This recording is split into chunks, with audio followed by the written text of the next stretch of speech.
Dear students, आज इस video में नाइन्थ क्लास मैथ एक्सरसाइज 1.2 का क्वेश्चन नंबर आपको 4 करवाएंगे। क्वेश्चन नंबर 4 क्या है? Find negative of matrices A B C D and E when. ठीक है, अब हमने इनका नेगेटिव मालूम करना है। Find negative of matrices. सबसे पहले डेफिनेशन की तरफ चलते हैं। पेज नंबर 6 पर ये डेफिनेशन है नेगेटिव ऑफ ए मैट्रिक्स।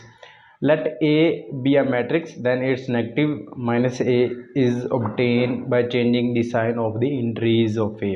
देखें, नेगेटिव मैट्रिक्स ये है कि साइंस हमने चेंज कर देनी है इंट्रीज़ की। मींस कि ये जो इंट्रीज़ है ना, ये इनकी हमने साइन चेंज कर देनी है। देखिए, ये प्लस का था, इधर माइनस का हो गया। ये माइनस का था, ये इधर प्लस का हो गया। ठीक है, ये प्लस का 3 था, ये माइनस का 3 हो गया। ये प्लस का 4 था, ये माइनस का 4 हो गया। मींस के इंट्रीज, ये जो इंट्रीज है ना, इनकी हमने जो है साइंस चेंज कर देनी है, अलामतें हमने इनकी चेंज कर देनी है। प्लस होगा तो माइनस कर देंगे, माइनस होगा तो प्लस कर देंगे। सिंपली आसान से क्वेश्चन हैं जी। तो क्वेश्चन नंबर देखें, ये सबसे पहले ए है ना, जैसे कि ये +1 है। ठीक है, तो ये माइनस का 1 हो जाएगा। होगा कैसे? देखें, आपने सोल्व करते वक्त आपने ये लगा देना है कि जो ए है इसके साथ भी आपने -1 लगा देना है। एंड देन इसको सोल्व करने का तरीका ये है कि यहाँ पर आपने माइनस लगा देना है। ठीक है, और ये माइनस अंदर जाके इसको जो है इनकी अलामतें चेंज कर देगा। ठीक है, तो सिंपली कंसेप्ट तो यही है कि जो प्लस के होंगे उनको आपने माइनस में चेंज करते जाना है। देखिए, अब +1 था, -1 आ गया। ठीक है, -1 था, +1 हो गया। ठीक है, तो इस तरह से ये सॉल्व करने हैं आपने। यहाँ पर देखिए बी, अब ठीक है, सेम -b लगा के आपने is equal to minus bracket के बाहर है। ठीक है, अब ये माइनस अंदर जो है मल्टीप्लाई होगा तो साइंस को चेंज कर देगा। जैसे कि प्लस का 3 था, माइनस का 3 हो गया।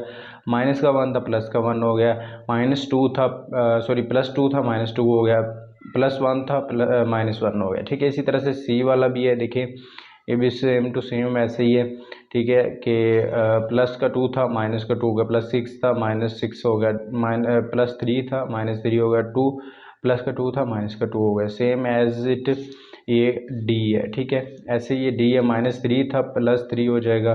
-4 था, +4 हो जाएगा। +2 था, -2 हो जाएगा। एंड +5 था, -5 हो जाएगा। नेक्स्ट देखिए, ये ई है, ये भी इसी तरह से है। ठीक है, +1 था, -1 हो जाएगा। -5 था, +5 हो जाएगा। +2 था, -2 हो जाएगा। एंड 3 +3 था, -3 हो जाएगा। ठीक है, नेक्स्ट जो क्वेश्चन है वो देखिए, find the transpose of each of the following matrices. Matrices दिए गए हैं, ठीक है, उनके हमने ट्रांसपोज मालूम करने हैं। ट्रांसपोज क्या होता है, सबसे पहले ये हम देख लेते हैं। तो ट्रांसपोज देखें, matrix obtain by changing the rows into columns और columns into rows of a matrix is called transpose of the matrix. ये आपको समझाता हूँ मैं कैसे है। ट्रांसपोज ऑफ ए मैट्रिक्स ये होता है कि एक मैट्रिक्स दिया गया है ना, उसकी हमने रोज को कॉलम्स में चेंज कर देना है या फिर कॉलम्स को हमने रो में चेंज कर देना है। बस सिंपल सी ये बात है। ठीक है, और इसको ट्रांसपोज कहते हैं मैट्रिक्स का। अभी क्वेश्चंस की तरफ चलते हैं तो वहां पर जाके आपको समझ आ जाएगी। जी students, find the transpose of each of the following matrices, ये क्वेश्चन है। ठीक है, आपको बता दिया कि ट्रांसपोज क्या होता है।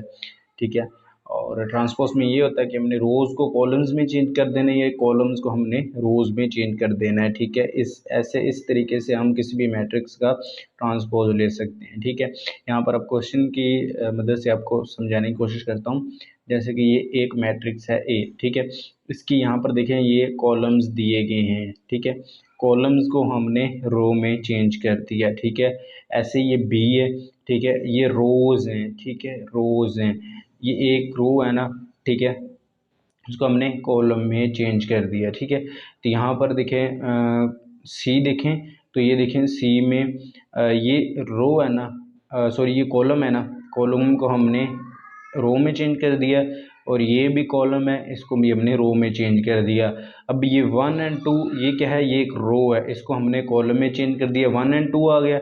ये एक रो है, इसको हमने कॉलम में चेंज कर दिया। 2 एंड -1 आ गया। 3 है ये। ठीक है, इसको ये एक रो है, इसको हमने 3 एंड 0 कॉलम में चेंज कर दिया। मींस के ट्रांसपोज ऑफ मैट्रिक्स ऐसे है कि रोज़ को हमने कॉलम्स में चेंज करना है तब भी आंसर वही आएगा, अगर हम कॉलम्स को रोज़ में चेंज करेंगे तब भी वही आएगा। ठीक है, देखिए यहाँ पर अब जैसे कि हमने देखा कि अगर हम कॉलम्स को रोज़ में चेंज करें तो ये आ रहा है। ठीक है, ये कॉलम्स है, हमने इसमें रो में चेंज कर दिया। अब ये रोज़ हैं, इसको कॉलम्स में चेंज करें, ये आ रहा है।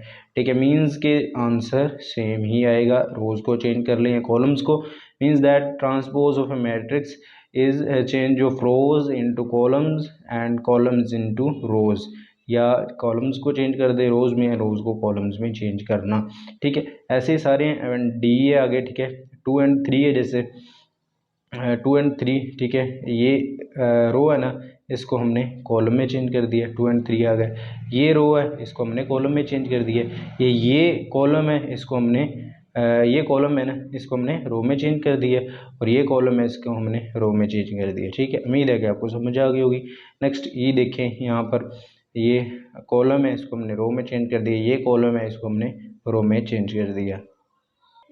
जी स्टूडेंट्स, ये लास्ट है। ठीक है, यहाँ पर देखें 1 और 3, इसको कॉलम को हमने रो में चेंज कर दिया। 2 और 4 है, कॉलम को हमने रो में चेंज कर दिया। अब ये रो है, ठीक है, इसको हम कॉलम में चेंज करें, और ये रो है, इसको हम कॉलम में चेंज करें, सेम आंसर एज इट आएगा। चाहे रोज़ को चेंज कर लें कॉलम्स में, कॉलम्स को रोज़ में, तो इससे ट्रांसपोज कहते हैं, ट्रांसपोज ऑफ ए मैट्रिक्स। ठीक है, और साथ ये टी, क्योंकि ये ट्रांसपोज है, यहाँ पर एफ लिखा हुआ है, एफ के ऊपर टी फिर आएगा जब इसका हम ट्रांसपोज लेंगे, यानी हम कॉलम्स को रोज़ में चेंज कर देते हैं। ठीक है, या फिर हम रोज़ को कॉलम्स में कह सकते हैं। ठीक है, तो स्टूडेंट्स लास्ट क्वेश्चन इस एक्सरसाइज का वो ये है कि हमने यहाँ पर वेरीफाई करना है, वेरीफाई इफ़ ए ये है, ठीक है, एंड बी जो है ये है। ठीक है, देन हमने क्या क्या वेरीफाई करना है कि ए का जो ट्रांसपोज है फिर उसका होल ट्रांसपोज है वो इक्वल होगा ए के, यानी जो इनको सोल्व करने से जो आंसर आएगा ना वो यही होगा, सेम टू सेम। ठीक है, ए वाला। ठीक है, एंड बी का ट्रांसपोज फिर होल का transpose is equal to B, यानी ये वाला बी जो है इस आंसर के बिल्कुल इक्वल आएगा। ठीक है, तो चले हम इसको सोल्व करते हैं। जी तो स्टूडेंट्स यहाँ पर देखिए, सबसे पहले तो हम इसको सोल्व करते हैं, ये वाले को। ठीक है, तो ए क्या क्या है यहाँ पर, ये देखिए, ये कीमत हमारे पास ए की। ठीक है, वो हमने लिख ली। अब इसका हमने सबसे पहले तो ट्रांसपोज लेना है, क्योंकि यहाँ पर देखें ए का पहले हमने ट्रांसपोज लेना है। ठीक है, ए का हम ट्रांसपोज लेंगे तो आपको पीछे भी बताया कि ए का ट्रांसपोज कैसे लेते हैं कि कॉलम्स को हमने रोज़ में चेंज कर देना है, या रोज़ को हमने कॉलम्स में चेंज कर देना है। ठीक है, तो यहाँ पर देखिए, ये कॉलम है ना, इसको हमने रो में चेंज कर दिया। ये 2 और 1 ये कॉलम है, इसको हमने रो में चेंज कर दिया। ये क्या आ गया, ए का ट्रांसपोज आ गया, ए का ट्रांसपोज आ गया। ए टी से हम इसे डिनोट करते हैं। ठीक है, नेक्स्ट देखिए, तो नेक्स्ट यहाँ पर देखिए, इस क्वेश्चन की तरफ देखिए। ठीक है, तो अब ए टी हमने मालूम कर लिया, यानी ए के ऊपर छोटा टी हमने मालूम कर लिया। अब हमने होल का ट्रांसपोज लेना है, जो ए टी आया है ना, फिर इसका फिर हमें ट्रांसपोज ले लेना है। मतलब ये जो आंसर आया है ना, ए का ट्रांसपोज आया, इसका हमने सारे का फिर ट्रांसपोज ले लेना है। अब हम इसका ट्रांसपोज लेंगे तो फिर वही आ जाएगा ऊपर वाला, मीन्स के ए टी एंड होल का टी जो है ये इक्वल होगा ए के ही। तो ये प्रूफ हो गया, हमने यही वेरीफाई करना था कि ए टी ऊपर होल का जो टी है वो ए के इक्वल होगा। अब ये कैसे ये आया, क्योंकि देखिए अब ये ना ए टी, इसका ट्रांसपोज लेंगे तो इसके कॉलम्स को हमने रो में चेंज कर देना है, इसको कॉलम को हमने रो में चेंज कर देना है, तो ये बिल्कुल वही आ गया ये वाला। तो हमने वेरीफाई भी यही करना था कि ए टी एंड होल का ट्रांसपोज, ए का ट्रांसपोज होल का ट्रांसपोज इज इक्वल टू ए। ठीक है, यही हमने वेरीफाई भी करना था, वो भी हो गया। ठीक है, अब नेक्स्ट बी की तरफ चलते हैं। ठीक है, बी में उन्होंने क्या बताया हुआ, यहाँ पर देखिए, यहाँ पर ये देखें, बी पहले हमने बी का ट्रांसपोज लेना है, ट्रांसपोज लेने के बाद होल का ट्रांसपोज लेना है, यानी बी ट्रांसपोज जो आएगा उसका फिर हमने ट्रांसपोज लेना है, फिर जो आंसर आएगा वो बी के इक्वल ही होगा, सेम एज इट। तो यहाँ पर हम अब देखते हैं, इसको सॉल्व करते हैं।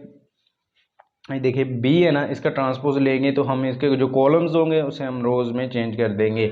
ऐसे 1 और 2 कॉलम था, ठीक है, इसको हमने रो में चेंज कर दिया। 1 और 0 था, इसे हमने रो में चेंज कर दिया। अब होल का ट्रांसपोज है तो इसका फिर ट्रांसपोज ले लेंगे, ठीक है। और इसका जब हम ट्रांसपोज लेंगे तो देखिए 1 and 1 इस ये कॉलम है, इसको रो में चेंज कर देंगे, ये भी कॉलम है, इसको रो में चेंज कर देंगे। तो ये वाला आंसर आप गौर से देखिए, ये वही वाला है, बी वाला। तो इसका मतलब क्या हुआ कि बी ट्रांसपोज होल का transpose is equal to B, ठीक है। तो हैंस प्रूफ और ये वेरीफाई भी यहाँ पर हो चुका है, ठीक है। तो ये दोनों क्वेश्चन थे, इजी क्वेश्चन है, बिल्कुल इजी, बस आपको यहाँ पर समझने की कोशिश करनी होगी, ठीक है। यहाँ पर इसको आपने मद्देनज़र रखते हुए, इसको देखते हुए इन क्वेश्चन को आपने ये सोल्व करना है, ठीक है। ट्रांसपोज लेने में बहुत इजी है, उम्मीद आपको समझ आ गई होगी। कोई भी क्वेश्चन है नीचे कमेंट कर सकते हैं।